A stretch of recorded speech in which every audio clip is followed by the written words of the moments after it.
Hello, Jody. How are you doing today? Good morning, Mr. Espey. What's the word, man?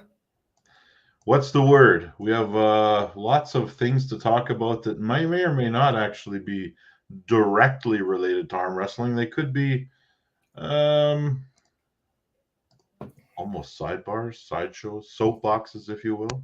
Man, I think we got like three of them today now. We have a few. We have a few. I contemplated actually contacting somebody that's directly involved in one to see if they would want to come on as a guest, but I didn't because I was busy. That would have been nice. Interesting. Yeah. Um, I yeah. did triple this morning, triple soapbox. Woo, yes. What do you want to start on first? Do you want to touch base on the huge 198 pound North America round robin?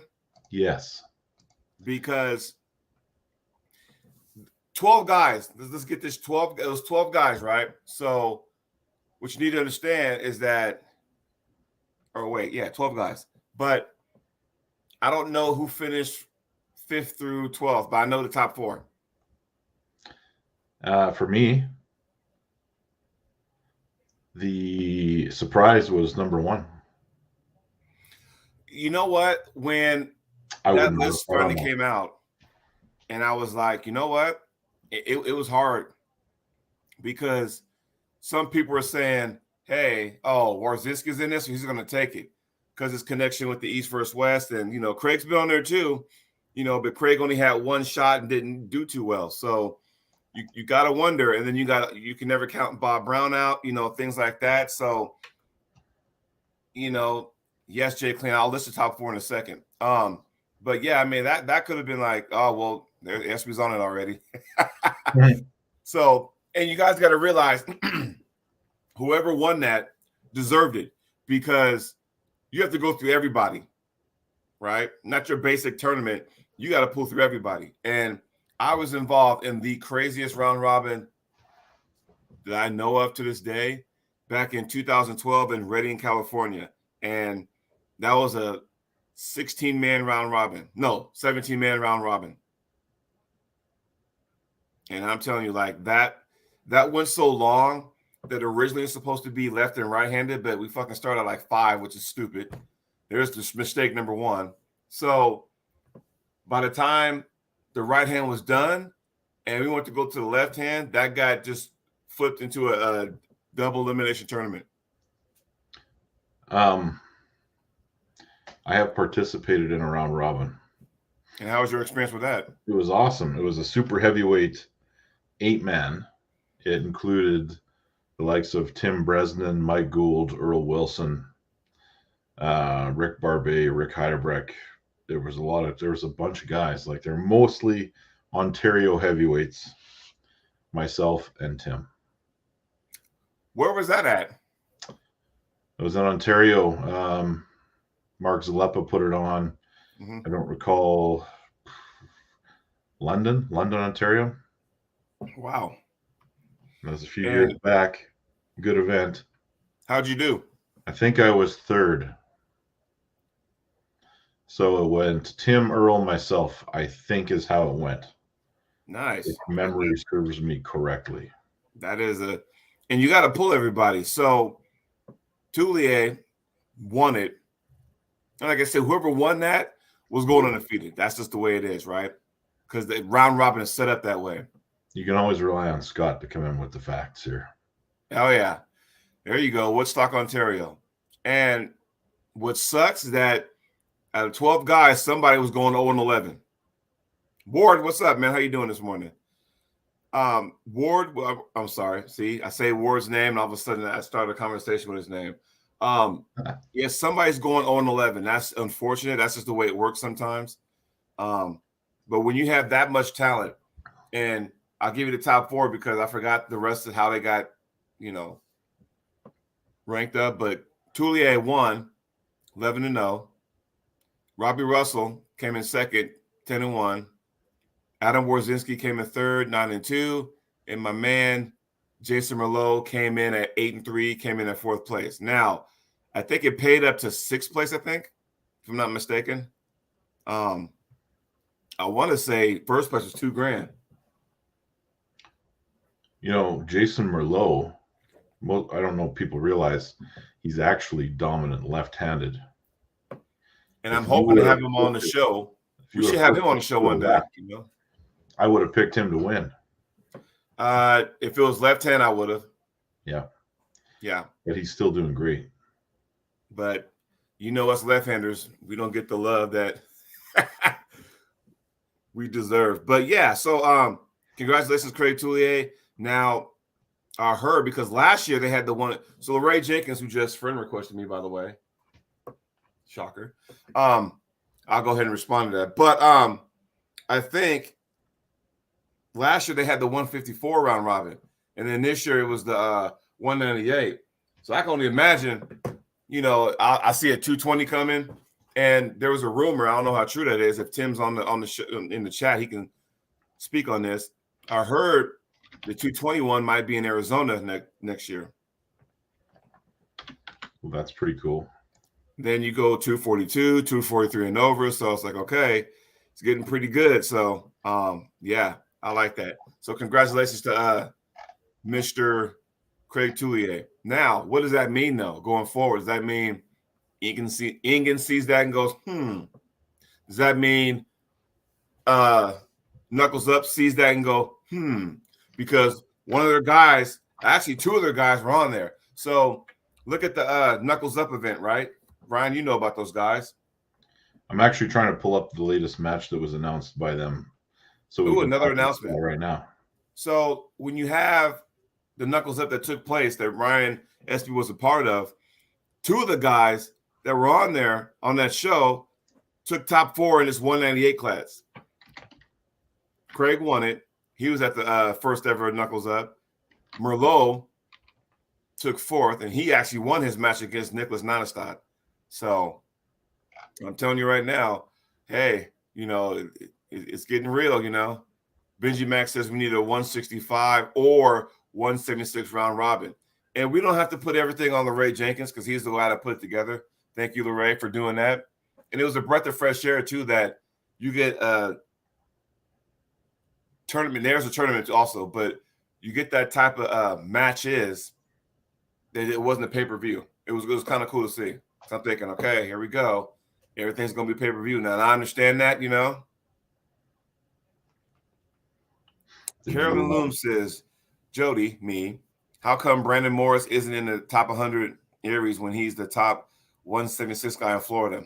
I don't know, because a lot of it has to do with who you pull in those events. If they're not ranked, then you only get a little bit of points.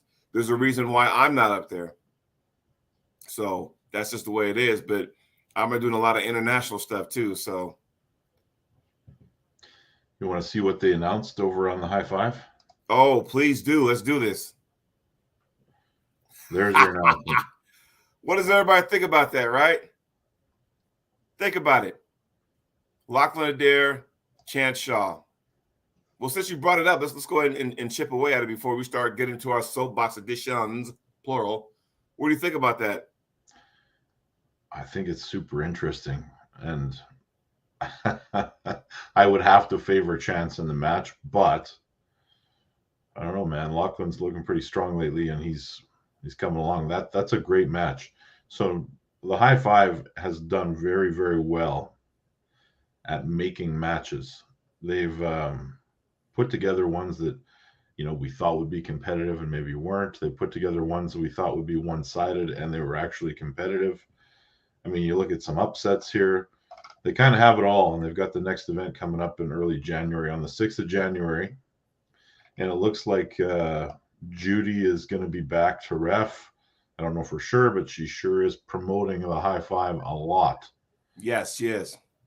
And here's the thing. So we got this comment here from GB, Chance on down spiral. I don't know if I agree with that. Chance is a super young guy.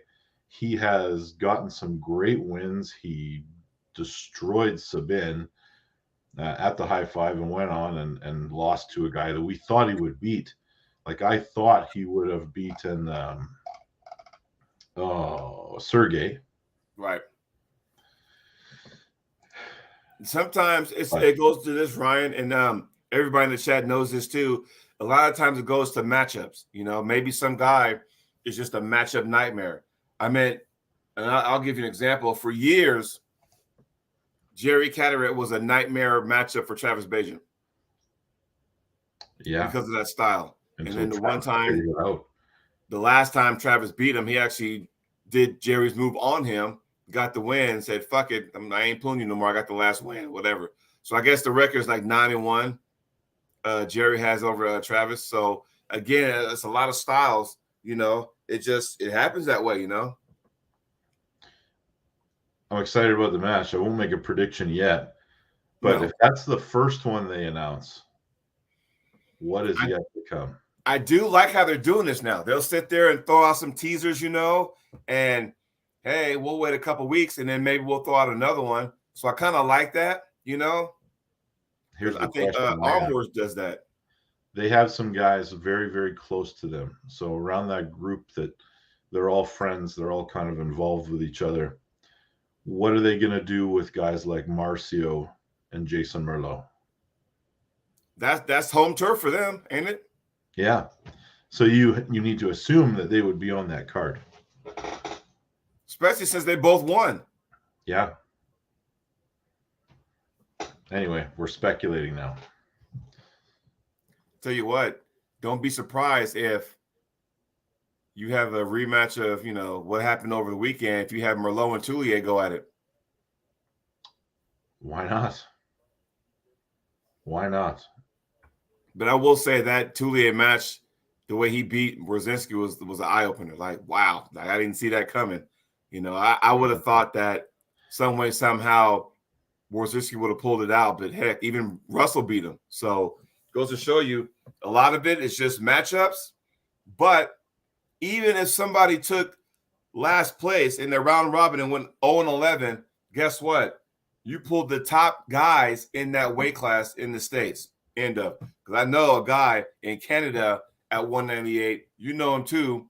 We all hung out in Manitoba that could easily make some noise up in there. Of course.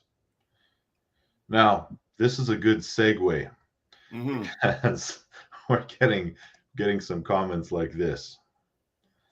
And this. And we're talking we're doing that kind of stuff. So that kind of leans right into the soapbox first part. First one, yeah. We're going to talk about RVJ's rant that he had just put out. It's a two-parter. Yes. Take it away, Jody. What have you got? Well, for those that did see or did not see it, RVJ got on there, and lately he's been like just crowing like a motherfucker. Not to mention, oh, by the way, he'll be involved in Armed Gods Valhalla 3 in March, but we'll get to that down the road. But there was a segment with Ingen and John, and you know, John sat there and went like this, and he was showing abs and everything. I'm thinking, damn, that's pretty cool. You know, and I didn't see that particular interview, but I saw RVJ's response to that video. Well, let me summarize it. Let me paraphrase a little bit here. Okay.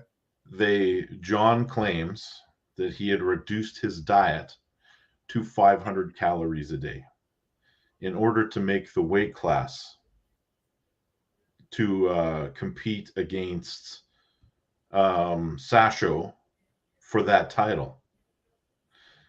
500 calories, and this is all about RVJ's rant here, is all about the truth behind that, because you're basically starving yourself at 500 calories a day. I mean, that's a couple of pieces of toast with something on it per day. Let me tell you right there, you mean to tell me that in this football season, so, you know, my son and I like to go to the bar and watch the game, and we're going to have some good food. If I just got bacon cheeseburger with fries, okay, and maybe a beer, I've already exceeded the 500 right there. You're at 1,000. Right, easy. So I see why RVJ was like, what the fuck are you talking about? I mean, why would you starve yourself for that? Well, here's the other thing. Most people, if they ate a bacon cheeseburger meal from McDonald's in the morning and nothing else for the rest of the day, would lose weight. And that's about 800, 900 calories, right? Now, I see Jay Clean's comment about people close to John City was exaggerating. Okay, I understand, but that's not what was presented. He presented that he'd starved himself to get to that weight and somehow maintain muscle mass. So if you represent that all you're doing are these things, that's a problem. And that was what RVJ was ranting about, was the not telling the whole truth, well, we'll say. Because the first thing to go in that scenario, I mean, yes, you'll be in ketosis, but you will lose a tremendous amount of muscle mass as well. Your body will cannibalize itself. Unless, devil's advocate, you are supplementing with testosterone. And there's the kicker. And yes, Evie Warrior, I did see Tyson Bagent throw his first NFL touchdown. Congratulations for that. So, yeah. So here's the thing. Because guys like Bagent, right? John Brzezinski, Devin Larratt, if you may. Because they're so monumental in our sport that a lot of us hang on to every word, right? So some of it may be true, others may not. I guarantee you, and this is just playing devil's advocate, I guarantee you, if Devin got on here and said, how'd you cut weight? All I did was jump rope. I guarantee you, every motherfucker out there would sit there and start buying jump ropes from Dick's Sporting Goods. It would be the shelves that had the jump ropes on them would be empty. Matter of fact, it did happen. Do you remember that first thing about pancakes? Remember that? People started buying all kind of pancakes. And I eat pancakes anyway, but I mean, I like waffles better. But there was two phases to that. Before the pancakes, Devin was eating Doritos all the time. Do you remember that? Yeah. And the Doritos sales must have went through the roof. Yeah. You know, so it's kind of like, you know, it gets me like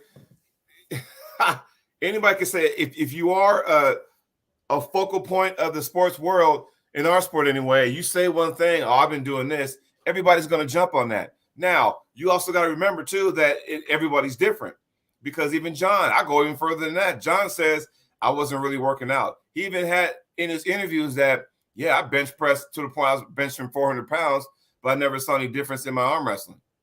So he's like, why should I fucking, that's a waste of time. So he just said, fuck it, I'm going to do what I always do and just, you know, do table time. Now, that works for some people, but doesn't work for everybody, which is why these training methods, it all depends on what you do, right?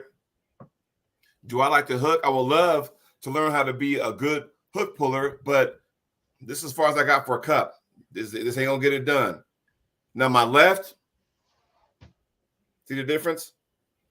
I just don't have the cupping, so that doesn't benefit me to try to hook somebody right hand. Just doesn't, right? Everyone's built different.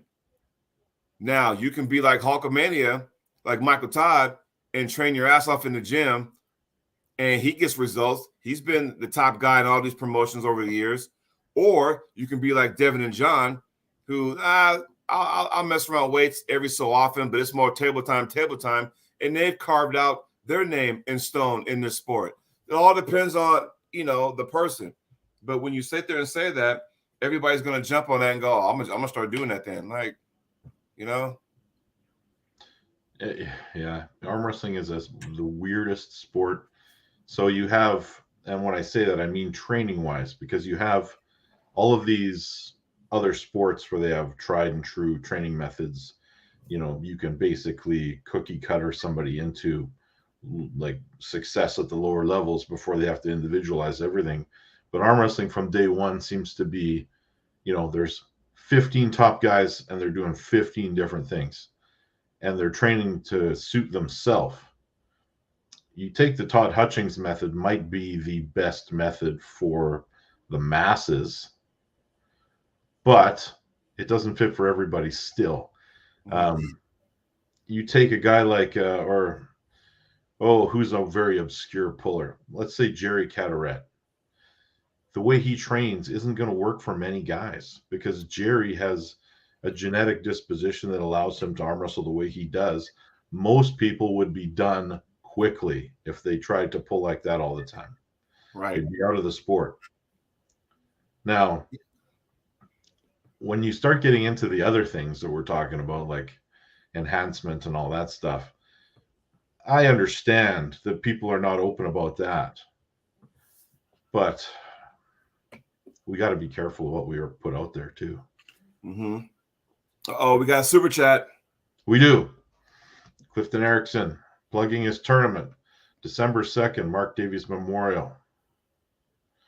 Also, let's hear Jody's thoughts on Jamie. Clifton has a super match with Jamie Sheldon coming up. Well, I'm going to tell you right now, the guy is constantly in the gym. You know, I mean, I talk to Jamie from time to time. We were in Utah last month. Actually, he was in my corner for both my super matches that weekend. And I'll be seeing him in about 2 weeks, give it a little less than 2 weeks up in San Diego. And, you know, I'm going to tell you right now, he's putting in the work. My question would be, is there a weight cap? That would be the first question before I actually get into that. So, yeah, there is. I think it was 225 or 220 or 225. Okay. And then Jamie said he would be around like 210 or something, or if I remember correctly from my conversation with Clifton. But here's the thing, though. Jamie doesn't look like he's 210, though. No. He looks like he's about 220, but that's just, yeah, people carry themselves that way, you know? So there you go. Yeah, there you go. So, you know, how do I think? I tell you what, he's nobody to take lightly, you know. He's a lot powerful than he is. I know he's not fit, but I'm telling you right now, Jamie has put in the work, so you do got your hands full. Boy, they say styles make matches, you know. Yeah. He's going to come in hard to the side, so just be ready for that, you know. But again, if you want to see what Jamie does, all you got to do is his last outing was his match with Bob Brown. You can go look at that at Brad Cook's 217 on YouTube. You'll see it there. So he also had the Florida versus California. He had a match with Austin Wade. You can check that out. That happened earlier this year. So there's footage. You can go check him out and see what you want to, you know, what you're getting yourself into. So there's that. But getting back to the enhancement, once again, Let me ask you a question. Go ahead. So Rob calls himself the natty daddy. He's like the guy that's always never done anything. Fuck, Jay. We have sorry. There's a debate that goes on a little bit. So there's an argument that can be had that once you take the jab, once you have used performance enhancing drugs, there is almost a lifetime benefit from that. It's like breaking thresholds so you can get back to that more easily without the drugs. Let me ask you, what do you consider to be a natural athlete? Do you consider it to be someone that's never taken a performance enhancing drug? Do you consider it to be, is a drug-free athlete a natural athlete? What's the difference between those two designations, natural and drug-free? Because if somebody hasn't touched it in 15 years, but they took Andros Standione back when they were watching Mark McGuire try to break the home run record, or do you still consider them a natural athlete? Me. And I say this because I don't even have TRT, right? Because even I think TRT has some kind of advantage, don't you think? Because it does. A 50-year-old man should not be able to compete at an elite level. That's just the way it is. I am so like, I'm like grouped up with fucking Sour Patch Kids, you know, candy and shit and beer. That's me. I'm going in there, and I'm not afraid to talk about my levels. When my testosterone level is probably lower now, but it was at 299 as of last year, right? And I'm going in there against guys who are either fucking full of piss and vinegar, or I'm going into tournaments or super matches with guys who are probably on TRT and probably a little bit more. Sometimes I still come out victorious lately. Or sometimes, and like I said, if you just heard my comment when I did this, you know what I'm talking about, right? So, hey, I think somebody who is, when you say drug free, the question is, how long have they been drug free though? Because someone say, oh, I've been drug free for 6 months. I don't know a lot about it to know how much comes out of your system, because I know you can't just like go in there, take a needle. Hey, I'm ready to fucking bench press 415. That doesn't always work. It takes time for it to cycle in. I would imagine it takes time to cycle out. I don't know though. But I mean, there's in the comments here, they're talking about like the science of it all and how it gives you changed cells and DNA and breaks thresholds and muscle memory. So if you've gotten to a certain point with drugs, you can arguably get back to that point without drugs that you never would have achieved had you not taken that initial, dose. So there's a couple things to talk about. Number one, most of this is bro science because people are buying black market stuff where they don't know what they're actually getting and they think it's one thing, but it's not. It's something else. That's why a lot of guys fail drug tests. And the other thing is, have you ever taken test boosters? Because there was a period of time in the early 2000s where the stuff you could buy from the supplement store was as good as oral anabolics. Wow. True story. The androstenedione debate between Sammy Sosa and Mark McGuire. I took that stuff that I picked up at the Arnold Classic. It was wild, the effects it had. Oh, yeah? Yes, and it was crazy. Like symptoms, like hormone-altering symptoms. And this stuff is going to be weird for people to hear. But people that were taking the androstenedione from like the Twin Lab, where you could just buy it at the store, it was $5 a bottle at the Arnold's. You took that stuff and you couldn't be around a crowd because if someone brushed past you, your nipples were so sensitive it felt like someone was tearing into your chest. It was crazy the way that this stuff worked. And it was over the counter. No one ever said, hey, this is steroids. I'll tell you what, that is just amazing because, and it's stuff that will get you popped in a drug test. $5, huh? Oh shit. I'm so paranoid about what I put in my body. I just don't mess with it. I feel like, if I can't beat you naturally, then it's not worth me going through all that because again, I might be breaking down the fourth wall. Honest question, not a dig, but honest question to Ryan Espey and everyone in the chat. And I think Carolyn Looms is the only lady in here, so we got to be respectful in front of the ladies. Is anyone participating in East versus West or King of the Table natural? Natural or drug-free? Because I have to assume that a guy like Sandris, who went back and forth, or Angrabayev, they're either cleaning out quickly.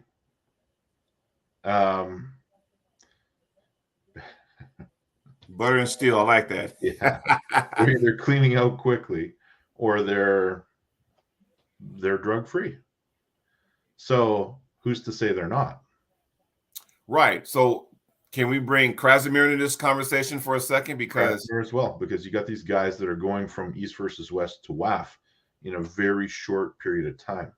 And Dan Woodley says they might piss clean on the day and then get back on after. Yeah, but I mean, this is still bro science. I don't believe that arm wrestling is at that level where they're figuring this stuff out. I mean, Mike Aiello seemed to have it all figured out, but because we actually had an old episode where he talked about going to Worlds and beating a test that he never actually did. But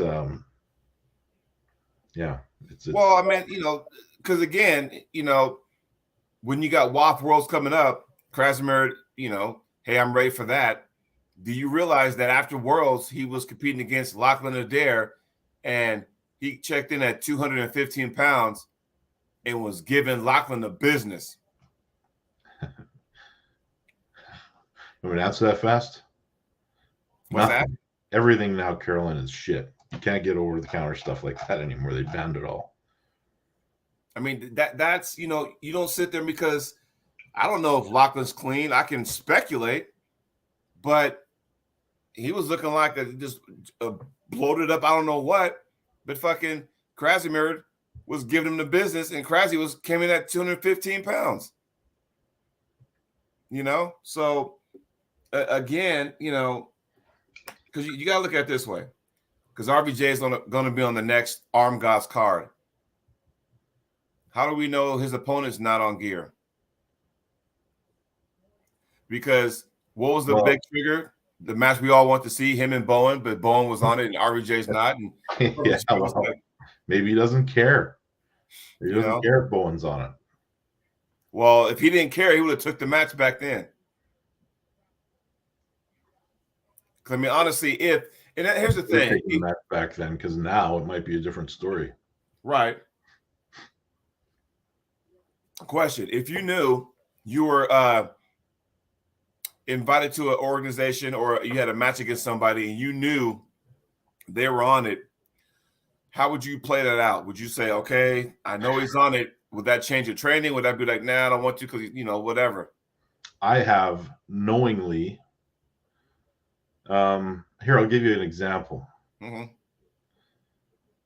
I'm going to talk in hypotheticals here because I don't want to name names or blow anyone up. Read between the lines, people. I booked a match, a super match against a guy that I had defeated recently. We'll say recently. Okay. This gentleman came in 50 pounds heavier for our super match. I knew this was probably going to happen. So there have been times in my career where I've had a great match with somebody at an event. Occasionally that event is drug tested, and I arm wrestle them again a few months later, and I can't touch them. There's also been times where I've gone from a drug tested event to 3 days later competing in a super match. And obviously I am clean. And coming into there knowing that I'm probably competing against somebody that's doing something. You have a choice to make. And I made a choice and I got my ass kicked. And you got to make, there's still a choice out there. You don't have to go and compete against these guys. If you're trying to chase the elite, it gets really hard. Because there's a certain level you get to and you plateau to a point and you can't go back. You can't go past it without some extra help. Yeah. Well, here's the thing, because, and this is how naive I am. 2021, okay, was the first time I ever understood what the hell natty was. I never knew up to that point. I didn't know what that meant. And when somebody explained it to me, I was like going, oh, well, damn. So then I had to go back. And when that person I had this conversation and was telling me, I had to go back and go, well, damn, I beat this person who was on something, didn't even know it. But then I look back now, there's some guys I've actually beaten who are on it, and I haven't. So then now my attitude's like, well, I guess you can go the Travis Bajan route and say, look, I'm the reason why you motherfuckers are on it. I could go that route, but then the reason why I don't do that shit, because multiple reasons. One, I'm not going to mess up my organs over a hobby, right? This arm wrestling thing I love to do. I've met some good friends. It's allowed me to travel to good places. But in no way, shape, or form, it is a 9-to-5 job. I have a 9-to-5 job, right? And that's what pays my bills, not this sport. And, by the way, it's a hobby. I'm not going to jack up my insides, my organs. I'm not going to do that kind of, for what? I do want to be around for my grandkids, right? I do want to do that. So you take that, and it's like going, I'm not going to be one. There are some people I know out there who take all this stuff and then compete at local tournaments. Now you're wasting your money, because if you're going to do it, why you're not at these higher, level events. And I'm not going to, sit there and do that. I'm sorry. That's just what it is.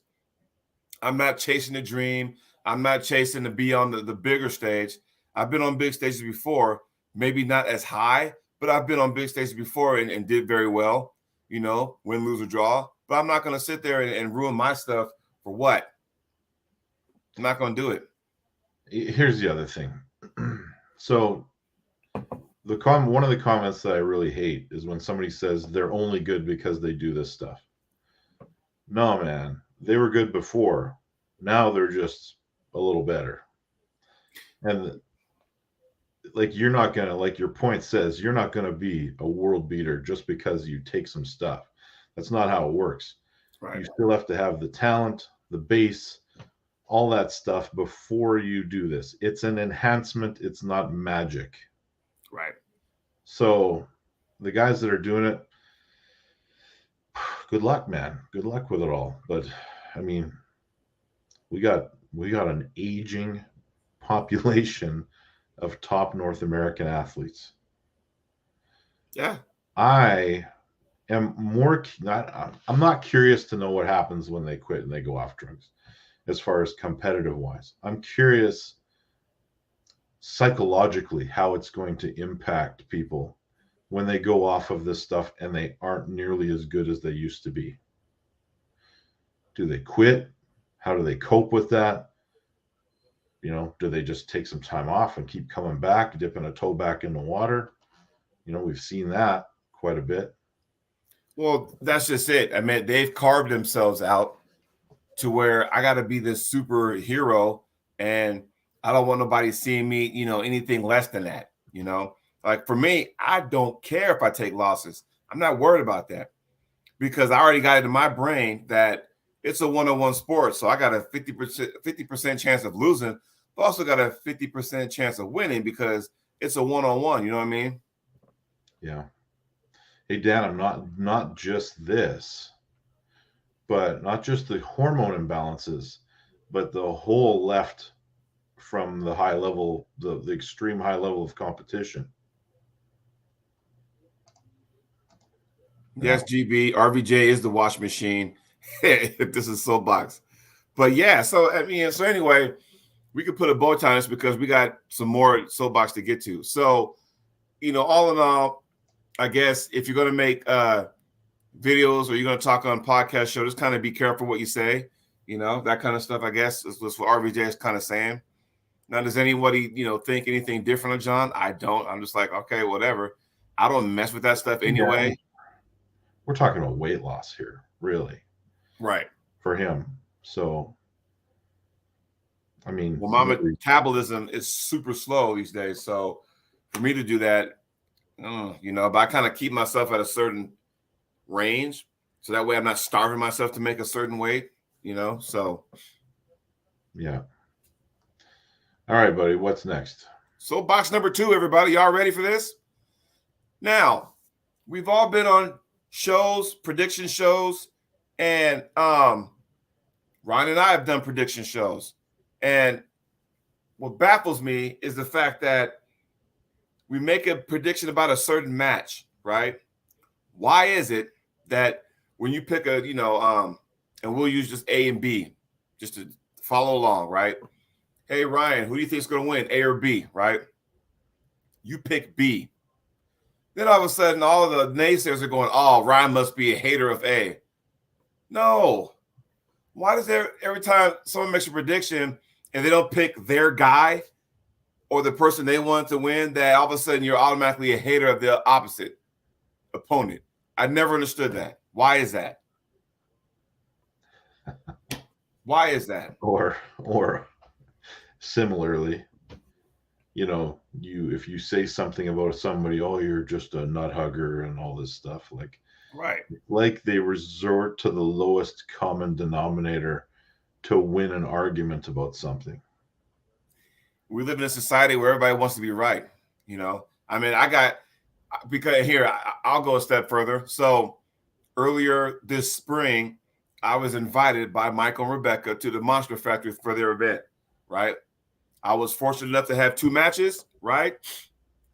Lost one, the one I was actually preparing for, and then the one that kind of fell in my lap a couple days later was the one I actually won. But nonetheless, because I was on that event and maybe this particular person wasn't, then I was, swinging on Michael's nuts, basically, because I got invited. Like, I don't get that, because I was invited to go on that. I was swinging on nuts of Michael, or hey, I got invited to go to Arm Wars. Oh, you must be swinging on Neil's nuts. Why is that? Because I guarantee you, this particular person that said that, if they got invited, none of that's talked about. None of it. Yeah, I've known you heard that too in the past, Ryan. Yes. Yeah, of course. I've heard a lot, and Is that where jealousy comes from? Pardon me? Is that where jealousy comes from? Is it really that important to win an argument? Is it really that important to be right or correct? We're talking about fans. Like, we're not talking about an arm wrestler getting offended because we didn't pick him to win. We're talking about the fans. Yeah. So that's just weird. Yeah. And you can't win, because if you pick one guy, you got a group of people that are going to say some shit. You pick the other guy, it's the opposite group. Yes, Carolyn, somebody was jealous of me. I don't want to go in deep into that, because hate's a strong word. Yeah, it's that guy does not deserve a mention on our show. Yes, but tell you what, Carolyn, I will be happy to contact you after the show and let you know what's really going on, who that person is. Because, yeah. And if you got to hate towards somebody that's doing good things for the sport, I mean, man, leave it alone. Like, take a look in the mirror. Right. But the like same I said, guy that came out in heavy criticism of me after never having a conversation with me or reaching out to get any facts about anything. But that particular person that we are talking about is somebody that was a part of the first soapbox, but that's neither here nor there. Yes, indeed. Yeah, he was mentioned. But again, oh damn it, Jay Clean here. So that goes to show you right there, Ryan. You and I did not mention his name, and Jay Clean did. So there you go. But here's the thing. So again, we're not saying the pullers get. Some pullers may go, "Oh, you didn't pick me. Watch me show you." Ha ha ha ha ha. But it's the fans, like you said, right? It's the fans that get all upset. Oh, you're a hater. Why am I a hater? Because I didn't pick the guy you wanted, So, no, Jay Clean, you're fucking good. You just fucking know us. That's all that is. That's what that is. But yeah, I mean, it cracks me up, because I never understood that. You know what I mean? I never understood that. No, but I don't get it either. It's weird, and I don't pay attention to it, and I don't read the comments, and I've got a couple of hundred, maybe a few hundred people shadow banned that might be in the chat saying things and their comments aren't showing up. They could be. I don't know, because I wouldn't see it. Because you know me, at this point now, I don't give a fuck anymore. I really don't. Don't give 2 shits. Want to know why? Life is too short, and I don't have the time for that shit. I really don't, because I'm going to do my thing. They're going to do their thing, wherever the fuck that is, and we're going to keep it moving. That's just how we roll. You know what I mean? Yeah.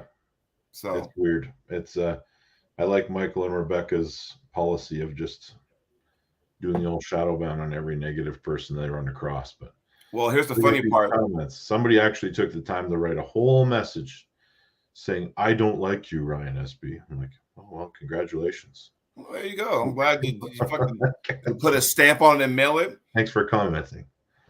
Or maybe it's because that particular person we're talking about will not get invited anyway. Yeah. But once again, that's neither here nor there. These are the facts. There you go. Yeah. So moving to soapbox number 3, unless you want to have any more comments on that. Nah, I've already given them too much credit. Yes, Carolyn, I'm supposed to get my These Are the Facts t-shirt, but for some reason it's yet to come in.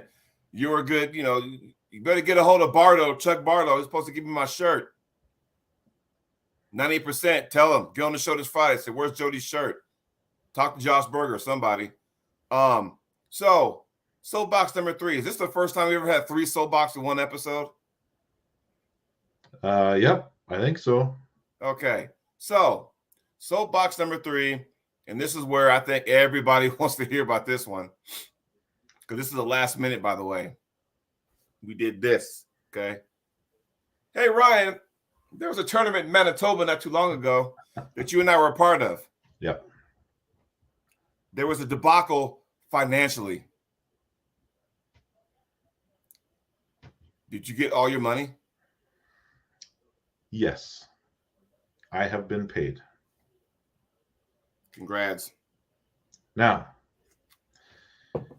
here is the here's the part I struggle with a little bit. I am not going to make a high praise post saying thank you, good job, rah, rah, rah, and celebrating when somebody only did the minimum of what they said they were going to do, but because of the situation, took a very, very long time to do it. I do not offer praise simply for somebody. It's like saying, I don't want to use an extreme example. Okay, I'll use an extreme example. A serial killer going about his business, doing his thing, but we say, good job for stopping at that one, at number 11, and not going on to number 12. It's not celebrating. I'm just not into it. I don't want to validate anything. Exactly. The bare minimum, Jay Clean. And I don't want to do that. Right. I just don't feel it's the right thing to do. I will definitely, if somebody asks me, say, yeah, I've been paid. It's good. It's fine. I appreciate it. It's a done deal and we can all move forward. But I can't grandstand and give attention when somebody is calling for it just because they did what they said they were going to do in the first place.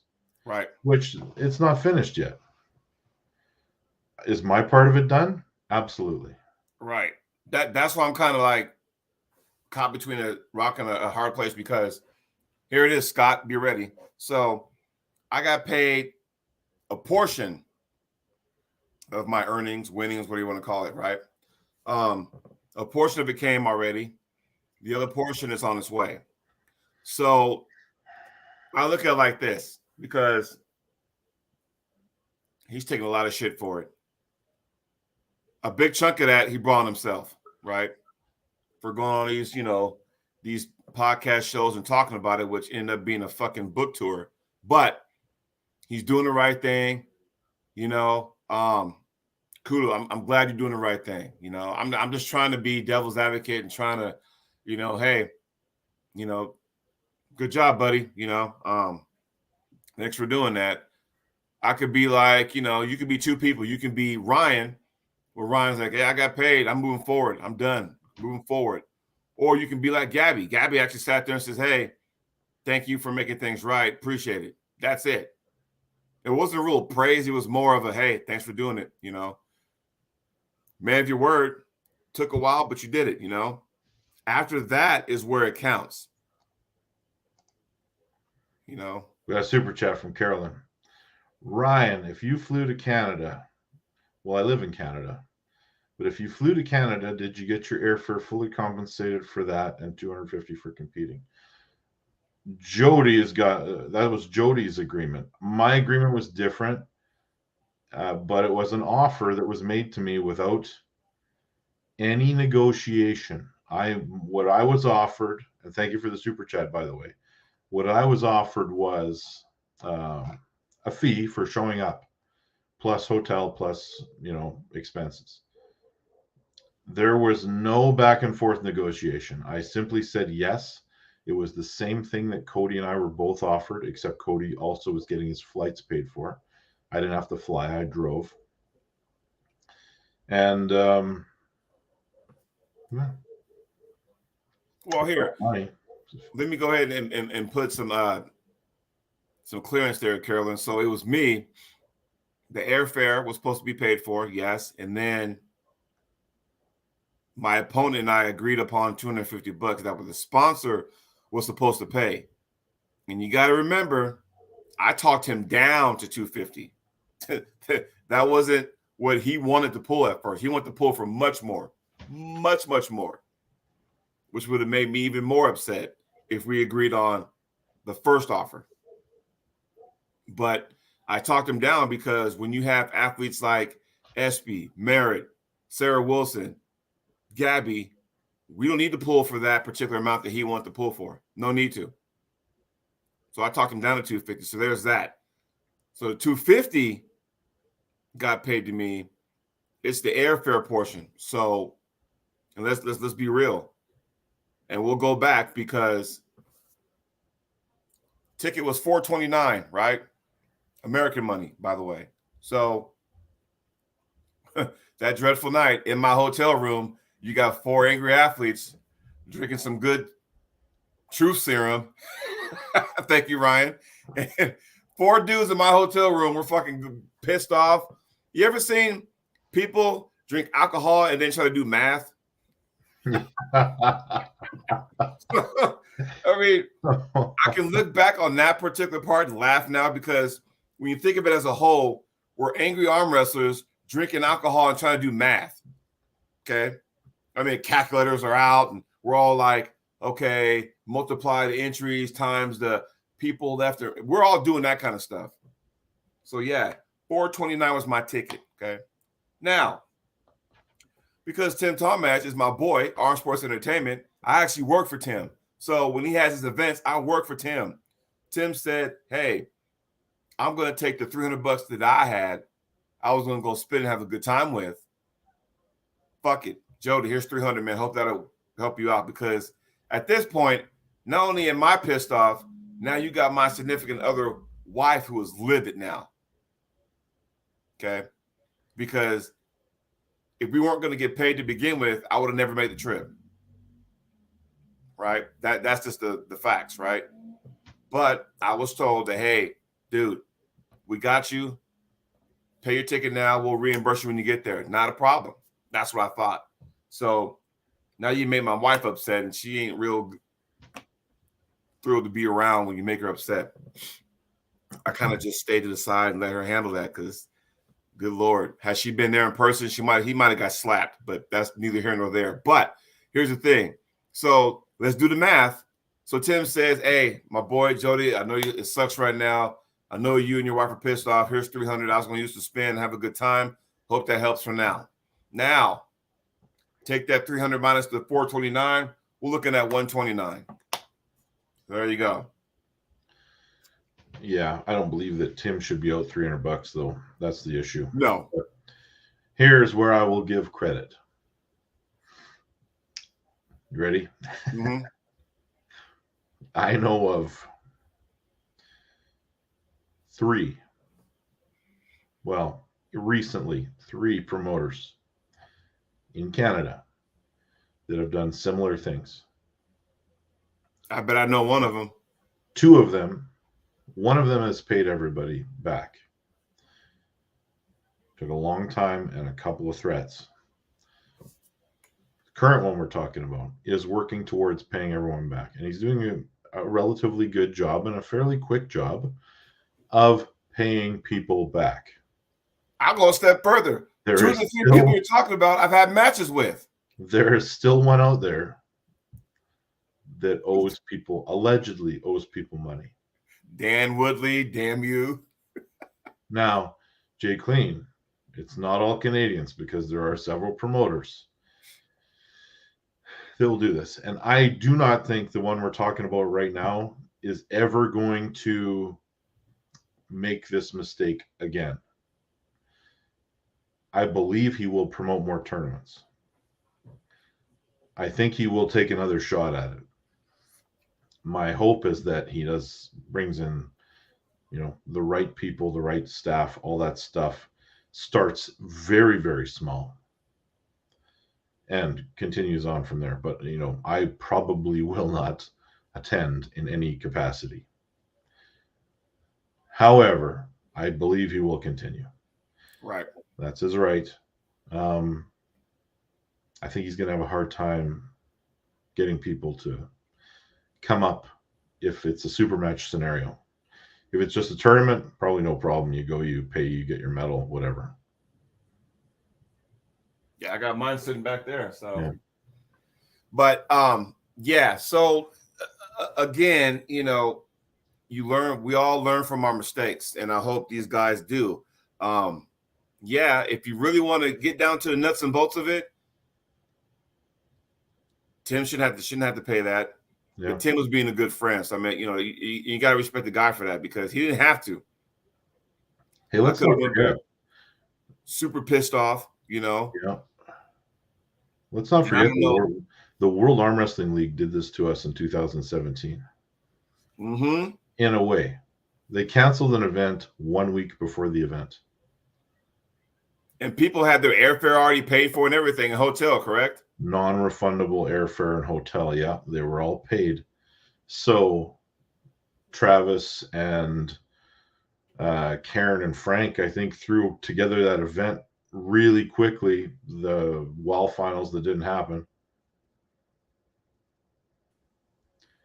And they did it. But let's not forget the league, didn't feel any negativity over this because somebody picked up the ball. Marvin, let's talk about Marvin for a second. Has a reputation of doing this. In fact, I would say that Marvin is probably responsible for more arm wrestlers buying cancellation insurance than anyone else in the sport. Oh, what are you getting? Well, this is the answer Carolyn's her comment on here. So Carolyn says, Jody, did you win a trophy for your recent super match? So this right here is the trophy I won. Got my name on it and everything, right? North vs. South, Arm Wrestling Tournament, super match winner, Jody Williams, cool. And then, of course, this is from the actual tournament I took second place in. I like the design. The only problem is that it's not North America versus South America. It's just Gabby was the only person from South America. It was more North and South, but it was more Canada versus USA, to be honest. Right. Was your name on the winner trophy already? They had two different plaques. So if wow. Billy would have won, he would have got his on there. So that's cool, actually. I like that. It's just like the team trophy that Gabby has down in Brazil now. So it had everybody's names on there, whoever won. So all they got to do is go, oh, you guys won? Okay, grab that one, stick it on there. So that was cool. I like that. Yeah, that's interesting. I like the cup you got better between the man sash. That's pretty cool. I like that. You could pass it around. Everybody could take turns having it at their house, taking pictures with it, whatever, that kind of stuff. So that giant trophy? Yeah, that's going to turn into a damn Stanley Cup at some point, the way it's going. Yeah, I don't want that thing ever. Why? It's too big, too heavy. Don't want How much does that weigh? It's 60 pounds. Are you serious? Yeah, that thing is made out of like stainless steel, and it's big and heavy. Dan Woolley says maybe you can sell it back to Billy for the next event. And you know what? You want to know something even funnier? Billy wanted a rematch.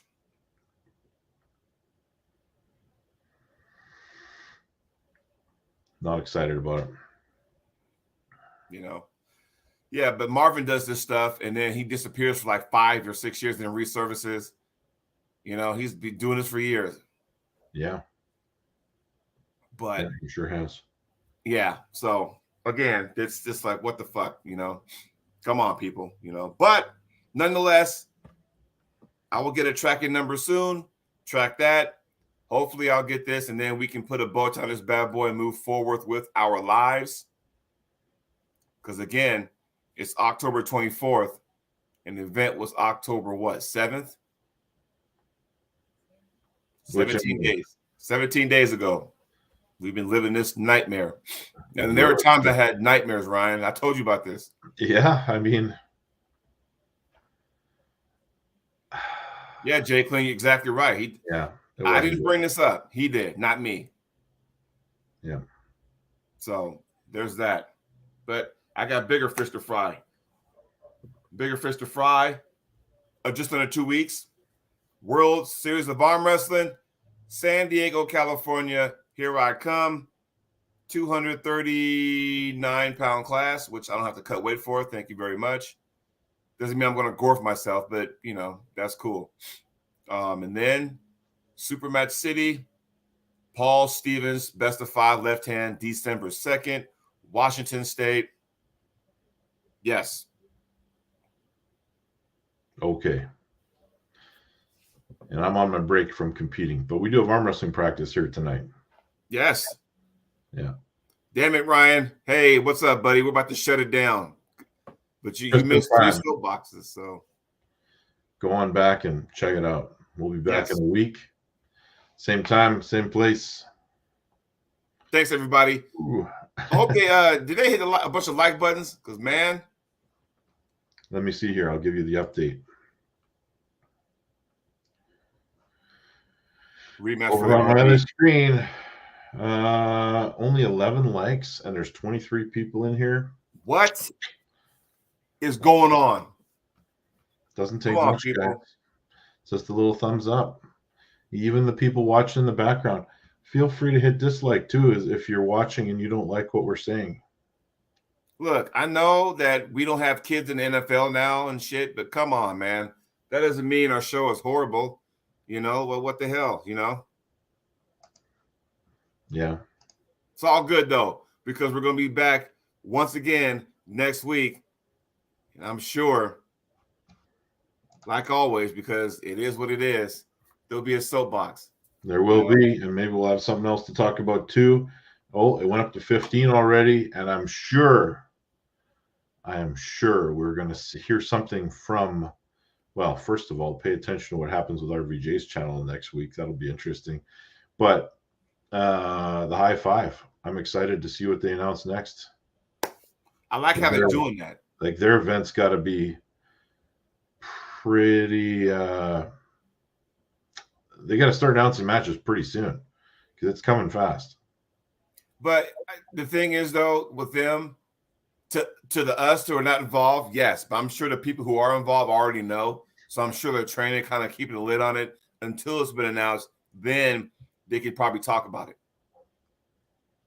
Yes, Carolyn, thanks. Appreciate it. All right, everybody. As we go off the air, we'll leave Carolyn's comment up there. So long, everyone. Enjoy your day.